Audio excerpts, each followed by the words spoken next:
Night వచ్చేసి అయితే కాబూలి చనాలు, బఠానీలు, శనగలు అయితే నానబెట్టాను. నా దగ్గర ఎప్పుడు ఏదో ఒకటి నానబెట్టినవి అయితే ఉంటాయి. పెసళ్ళు, బెబ్బర్లు, శనగలు ఇలాంటివి.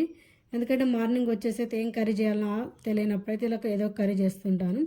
ఈరోజు వచ్చేసి అయితే శనగలు, అందులోకి అయితే కొంచెం బఠానీలు యాడ్ చేసి కర్రీ చేద్దామని చెప్పేసి అయితే కుక్కర్లో అయితే పెట్టుకున్నాను. ఒక 5-6 విజిల్స్ వచ్చేంత వరకు పెట్టుకుంటే అయితే మెత్తగా ఉడికిపోతుంది. ఆలోగా అయితే ఇక్కడ అందులో కావాల్సిన మసాలా కోసం అయితే టమాటా, పచ్చిమిర్చి, ఆనియన్ అయితే కట్ చేసుకున్నాను. అవి కట్ చేసుకొని వేయించుకొని వాటిని అయితే మసాలా ప్రిపేర్ చేసుకున్నాను. అందులోకి పచ్చి కొబ్బరి, కొంచెం వచ్చేసి గసాలు, వాటిని కూడా మిక్సీ పట్టేసుకున్నాను.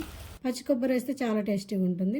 అవన్నీ మగ్గిన తర్వాత ఇక్కడ వచ్చేసి అయితే ఉడికించుకున్న కాబూలి చనాలు కూడా వేసేసుకొని ఒక 10 మినిట్స్ ఉంచేసి గ్రేవీకి కావాల్సినంత వాటర్ అయితే యాడ్ చేసుకున్నాను.